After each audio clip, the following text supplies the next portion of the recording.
Hi, this is Lynn from Mapit. This is Randan with Mapit. For over a total of 10 years, we've dedicated our lives to helping our clients sell, buy, and lease real estate. Our mission is to share our story and experiences in hopes of helping others on their real estate journey. Welcome to the Mapit Show.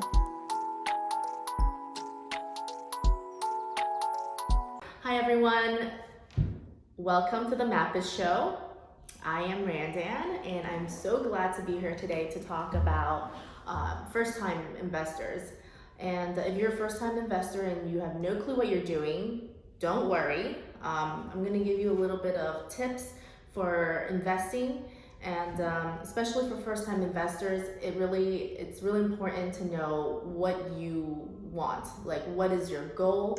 What is your budget? What location you want to be staying in? For example, if you're living in Queens and you want to stay local, you want to invest in Queens area just because it's easier to manage, easier to get around, and you like to see the actual property on a weekly basis, that's totally fine. We just have to make sure that your budget fits that criteria. So now for first-time investors, there's so many different kinds of investment properties. We have residential, we have condos, one family, single families, two families, three families, and up. Or like mixed uses that are really popular right now. So I want to say that in the Queens area, Brooklyn, and all the 5 boroughs, the cap rate on your investment it'll be slightly different. For example, if you're buying in Queens, most likely in the northeastern part of the Queens area, your cap rate would probably fall between like 4.5% to 5%. That's very standard for this area, but if you're looking into like the Bronx, you're looking to maybe like 7% cap rate. So of course, it really depends on how good the deal is that you find.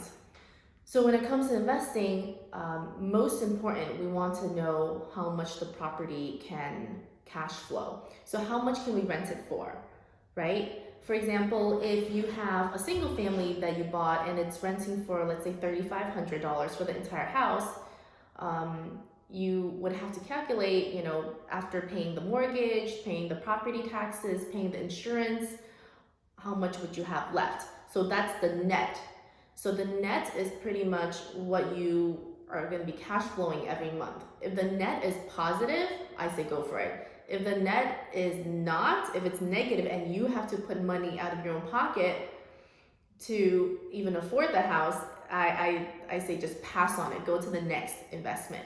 And investing is like any other thing. It's all about, it's a numbers game. You have to go through a lot of different homes, go through a lot of different scenarios, analyze a lot of different properties to get to the right one. And you might not find the right property right away, but maybe you'll get lucky. After a few times, you'll find the right property. And that's where we come in as well. As agents, we are here to help you analyze these properties. And for example, one of our clients, she has 3 different homes in New York, and she's cash flowing at least $4,000 on each one.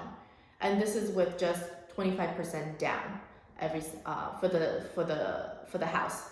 And each of these homes are 2 and 3 families. So it's possible still to find, really good deals in New York. So right now in New York City, a lot of, probably one of the most popular form of investment is mixed use properties, where the first floor is a commercial property, the commercial store, and then you have a second floor, third floor, or fourth floor that are apartments.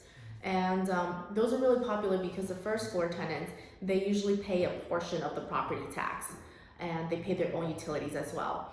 And then whereas you as the landlord, you're responsible for paying maybe the water for the second, third, and fourth floor apartment. And these properties they're really popular right now because a lot of owners, especially a lot of investors, they're coming in as trying to open their own business on the first floor. And with that, right now, there is a mortgage program where you can just put down 10%. If you're owner occupying the commercial space, you can actually just put down 10% down payment to buy the entire building. Okay, so different types of commercials. Right now we have like 6 families and up, which are not as popular in New York right now because of the new rental laws that was just passed in June 2019, and it's making making it really hard um, for landlords, 6 unit and up apartment buildings for the landlords. Also, like warehouses, industrial buildings, a lot of the developers right now are buying those because in those areas there's been a lot of rezoning. And with the rezoning, you're able to build maybe like, I don't know how, depending on the zoning of the property, you're able to build up. So let's say, for example, a warehouse that's 10,000 square feet, if after the rezoning you can build 5 times more, now you're able to build as of right up to 50,000 square feet. So there's a lot of value add to a type of warehouse like that. Another one is a lot of office buildings. For example, in Queens here, we have a lot of new developments where it's just office buildings. So office buildings is a really another popular type of investment here, especially in Queens, because there's a lot of small business owners who need office spaces, and for someone to own an office building, it's a lot of triple net leases as well, whereas the owner actually doesn't have to pay that much of the tax or just a portion of the tax because the tenants are taking care of most of it.